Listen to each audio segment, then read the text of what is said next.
कई बार आपातकालीन परिस्थितियों में वे पहली बार 1989 में जनता दल के टिकट पर जीते, निर्वाचित हुए। उसके बाद 2002 में राष्ट्रवादी कांग्रेस पार्टी के टिकट पर घनसाली विधानसभा का उन्होंने प्रतिनिधित्व किया।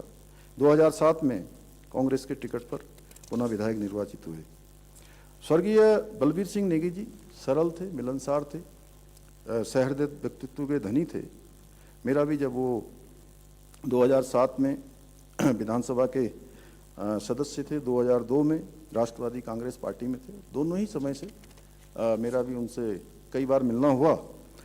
और मैंने देखा कि हमेशा उन्होंने जो राजनीतिक मतभेद, उसके बावजूद भी वो व्यक्तिगत संबंधों में सदैव आत्मीयता और स्नेह और सौहार्द हमेशा बनाकर रखते थे। उनकी कर्तव्य निष्ठा और संगठनात्मक क्षमता को देखते हुए वो अनेक पदों पर रहे। गढ़वाल मंडल विकास निगम के अध्यक्ष के रूप में भी उन्होंने सेवा की। इसके अतिरिक्त उत्तराखंड विधानसभा की कार्यमंत्रणा समिति, प्राक्कलन समिति, आवास समिति, सार्वजनिक उपक्रम एवं निगम समिति के सदस्य के रूप में कार्य करते हुए उन्होंने सदन की गरिमा और उत्तरदायित्व को सर्वोपरि बनाए रखा। वे मानते थे कि लोकतंत्र केवल एक बहस का मंच नहीं है, बल्कि जनता के प्रति जवाबदेही का एक सशक्त माध्यम है।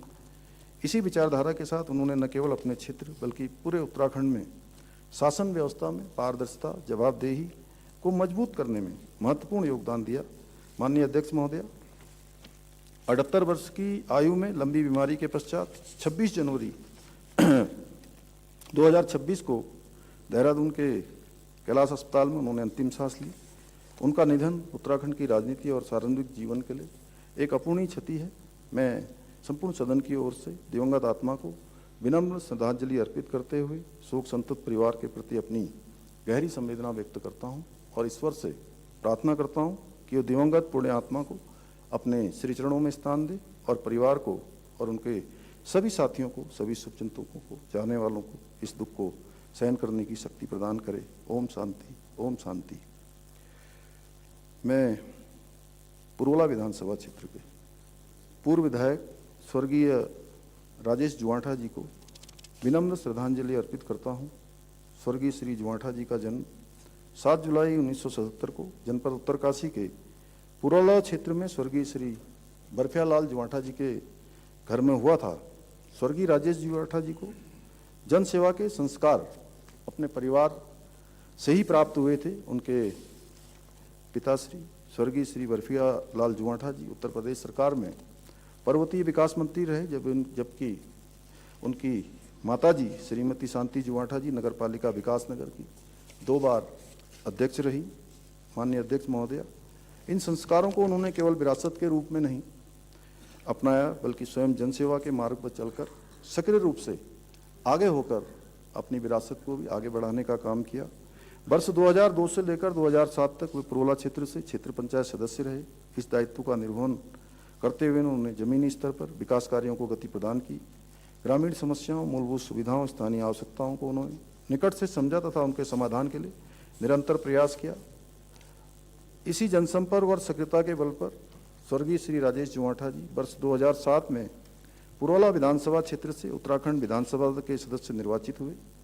एक युवा, ऊर्जावान और जन सरोकारों के प्रति पूर्ण रूप से प्रतिबद्ध जनप्रतिनिधि के रूप में उन्होंने अपने क्षेत्र की समस्याओं को सदन में पूरी मजबूती के साथ उठाया।